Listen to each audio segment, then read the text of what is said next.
Coucou, alors là j'étais en train de te dire des trucs super intéressants mais je sais pas pourquoi ma caméra n'a pas filmé. Je te disais que je m'étais rendu compte en grandissant que j'avais des bugs que j'avais pas réglés et que si je cherchais l'origine des bugs, ils venaient à peu près tous de la même raison. Et on en est là. On est tout à peu près du même endroit, de la même raison, de la même cause, et c'était peut-être dû au fait que j'avais grandi sans père. Et j'ai pensé que malgré le fait que j'avais grandi sans père et malgré le fait que j'avais eu des angoisses plus jeunes, et ben je m'en étais plus ou moins, que je m'en étais très bien sortie. Et je pense à toutes ces personnes qui grandissent sans père, tous ces jeunes, ces ados, ces jeunes femmes, ces jeunes hommes ou même ces adultes qui grandissent sans père et qui ont peur de l'avenir ou qui ont des angoisses comme j'ai pu avoir. Et j'aimerais bien te faire une vidéo aujourd'hui pour te parler un petit peu de ça parce que je crois qu'on peut grandir sans père et être heureux ou être heureuse. J'aime partager des expériences parce que ça nous connecte. Donc j'ai envie de me connecter à toi si toi peut-être tu as cette question-là de savoir si dans ta vie tu seras heureuse en ayant grandi sans père. Avant de te parler de tout ça, je voudrais te montrer où je suis parce que je suis dans un endroit magnifique et comme ça tu vas entendre les bruits qu'il y a autour de moi, d'accord? Oui, alors là, comme par hasard, il n'y a plus de son, bien évidemment, ma caméra est folle, donc je te disais que cet endroit était magnifique et qu'il était à l'intérieur de Rio, ce qui est assez incroyable. Et c'est assez incroyable parce que c'est littéralement dans la ville et c'est pas hyper connu. Moi, j'ai mis 1 an et demi avant de le visiter. Une des peurs que j'avais beaucoup quand j'étais jeune, c'est qu'en fait, moi, je savais parfaitement que j'avais pas de filet de secours, que j'avais pas de problème. Et autour de moi, j'avais plein d'amis qui faisaient des choses, qui les rataient, qui les réussissaient, qui avaient des problèmes ou pas des problèmes, et qui savaient qu'il y avait toujours une possibilité. Par exemple, ils savaient qu'ils avaient leurs parents sur lesquels compter, ils savaient qu'il y avait leur père qui était pas loin, ils savaient qu'ils avaient ce filet de secours. Et ça m'a beaucoup angoissée quand j'étais jeune, mais ça m'a aussi beaucoup forgée parce que je me suis rendu compte que j'étais obligée de me débrouiller toute seule parce que dans tous les cas, si je me manquais vraiment.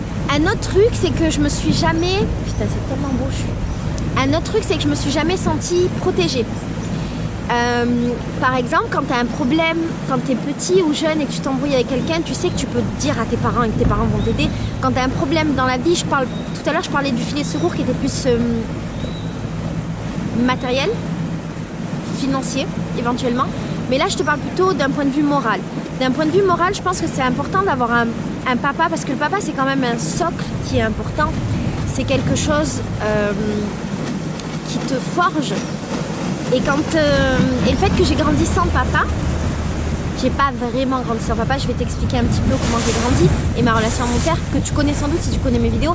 Mais comme moi, j'ai grandi sans avoir ce père qui était à côté de moi et qui pouvait me protéger moralement, qui pouvait me rassurer, dans lequel je pouvais aller me mettre dans les bras si jamais j'avais un problème, et ben je me suis souvent sentie un peu plus vulnérable que les autres personnes, plus faible et plus seule, d'autant que j'avais pas forcément cette relation-là à ma mère non plus, et ça renforce ce que je te disais sur l'aspect peut-être matériel qui fait que moralement aussi, j'ai toujours été obligée de me débrouiller toute seule et de trouver des solutions toute seule parce que dans tous les cas, si je ne trouvais pas des solutions toute seule, elles ne pouvaient pas venir à moi parce que j'avais pas de refuge moral et j'avais pas ni de père à qui parler, ni de père de cœur. Tu sais, des fois on a un père de cœur ou mère de cœur, j'avais ni père de cœur ni mère de cœur à qui parler non plus, donc je devais trouver des ressources nécessaires toute seule. Un autre truc dont je me suis rendu compte, c'est que j'avais grandi sans autorité paternelle. Alors j'ai une mère qui avait sa propre autorité, mais on a une relation assez particulière qui fait que ma mère et moi, on n'a pas trop eu ce rapport. Elle a pris la place d'un père, elle a été un père. Elle a pris la En fait, il y a un bateau qui passe là avec des gens qui filment au drone. Et moi, je suis en train de te filmer en vidéo. J'ai pas eu cette autorité de père. Elle m'a pas manqué parce que ma mère m'a suffisamment bien élevée et a suffisamment très bien fait son travail pour que j'ai pas besoin qu'on me pose des limites. Mais j'aurais très bien pu manquer de cette autorité et avoir besoin justement de ces limites que j'ai pas eues, et ça aurait pu avoir des conséquences sur la personne que j'étais et des conséquences sur les choix que j'ai faits. Voilà, bien heureusement pour moi, ça n'a pas eu de conséquences, ou ça en a eu, ça je le saurai jamais. Mais en tout cas, ça m'a pas empêché de faire les bons choix dans la vie. Alors je te disais que j'allais te parler de la relation avec mon père. J'ai un père bien entendu, j'ai grandi avec un père pas très loin de moi mais pas à côté, j'ai quasiment jamais eu mon père à la maison. Et j'ai grandi avec un père plutôt absent parce que mes parents ont divorcé quand j'avais 2 ans, que je voyais mon père juste pendant les vacances scolaires et que... Ah c'est beau, il y a un mec en train de pêcher, faut que je te montre. Coucou. Oi. Et que du coup, il n'était pas ultra présent dans ma vie. Et quand on se voyait, j'ai mis du temps à apprécier la relation avec mon père. J'ai mis du temps à comprendre la relation que je pouvais avoir avec mon père.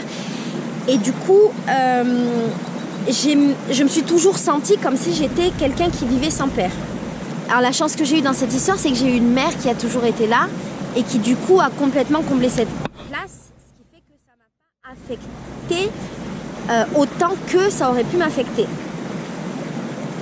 Et je me suis toujours dit du coup que j'avais pas besoin de père et que c'était pas très très grave si j'avais pas un père parce que dans tous les cas, j'avais toujours vécu sans. Et qu'il n'y avait pas de... Que dans tous les cas, j'avais toujours vécu sans. Et qu'en fait, ça ne changeait rien à ma vie. Ce que j'ai réalisé plus tard, c'est qu'en fait, peut-être que ça ne changeait rien à ma vie, parce qu'effectivement, j'avais jamais vécu avec un père et que je ne savais pas ce que c'était. Tu vois, c'est difficile d'avoir le manque de quelque chose que tu n'as pas connu. Donc, n'ayant pas connu ce manque du père, et ben forcément, je ne le regrettais pas. C'est vraiment magnifique là où on est. Je suis trop heureuse de tourner cette vidéo aussi. Vraiment.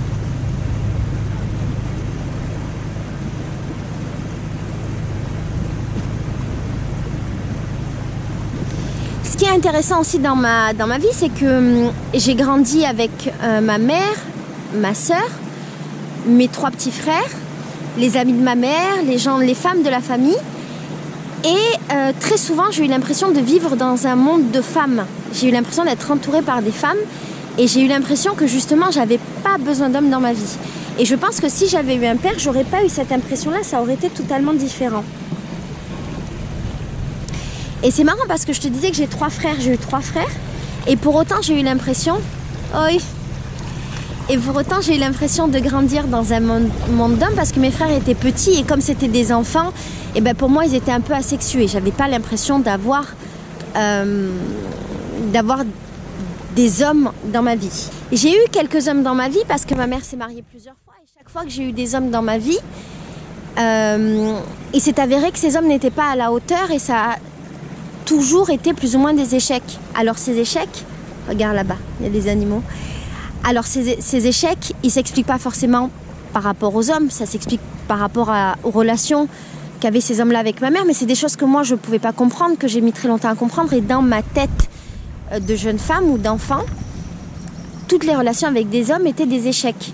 Et je pense que ça aussi, si j'avais eu un père avec un modèle et un papa et une maman qui s'aiment, je ne l'aurais pas ressenti comme ça, je ne l'aurais pas vu comme ça.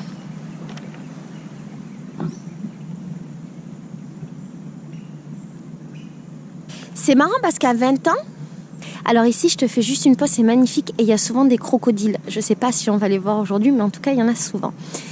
C'est marrant parce que j'ai découvert que mon père était gentil quand j'ai eu 20 ans.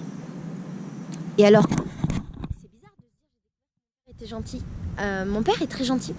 Mais en fait, je l'ai toujours vu sous le prisme de la relation avec ma mère. Et donc, je le voyais comme un mauvais mari. T'es à qui? Oh, tu vois, il y a 2 crocodiles là.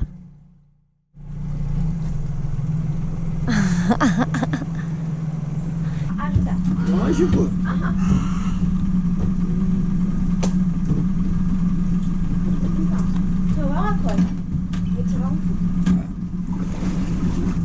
Vai fazer aqui no barco mesmo? Aqui dentro? Aqui. Ah, tá. Não, porque eu quero fazer aqui, mas eu tenho medo de de você cair e o crocodilo tá. vai me comer. Tá. Cuidado para não bater a cabeça. Ah, verdade. É. Uma boa observação. Tá tudo bem? Tá. 1, 2. Conseguiu? Tá bom? 1, 2, 3. Você vai mergulhar, tá bom? 1, 2, 3.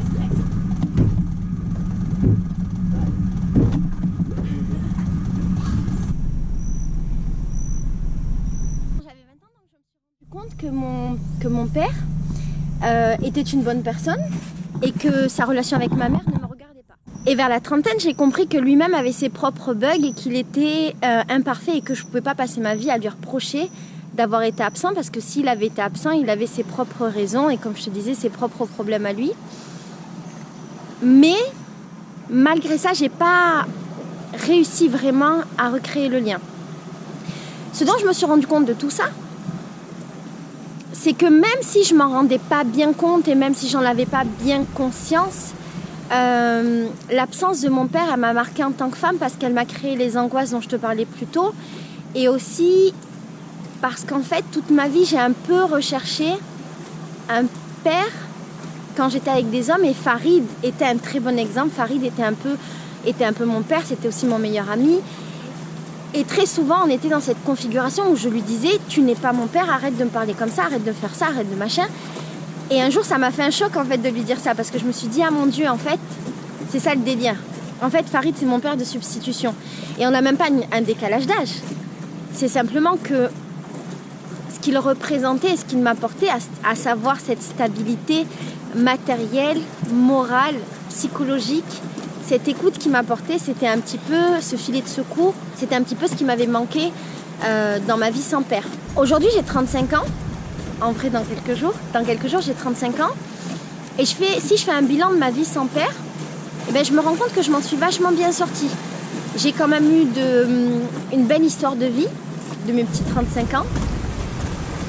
J'ai eu de belles relations avec les hommes que j'ai fréquentés dans ma vie, et je m'en suis bien sortie en fait. Malgré le fait que j'ai pas eu de père et malgré le fait que j'ai pas eu cette stabilité morale et matérielle. Et cette vidéo, je te la fais en fait parce que j'aimerais te dire que peut-être toi, si tu es dans le même cas, peut-être que si toi tu es jeune et que tu te dis je grandis sans père, est-ce que je vais m'en sortir? Est-ce que je vais y arriver? J'ai pas cette stabilité morale, est-ce que ça va aller? Ben moi je voudrais te dire que oui, ça va aller. T'inquiète pas, tu vas t'en sortir et tu vas trouver toutes les ressources nécessaires, qu'elles soient en toi ou dans ce que tu as, c'est-à-dire une mère, des frères, des sœurs, des oncles, des tantes, des cousins, des cousines, des livres, parce que moi c'était les livres aussi mon refuge, des livres, tout ce que tu vas avoir autour, eh ben, tu vas t'en servir comme ressource pour pouvoir t'en sortir, et oui, tu t'en sortiras et ça se passera bien. Voilà, c'est juste ça que je voulais te dire. Tout ça, pour te dire ça se passera bien, d'accord? Je t'embrasse très fort. Je te montre une dernière fois le soleil qui est prêt à se coucher. Et je t'aime très très fort.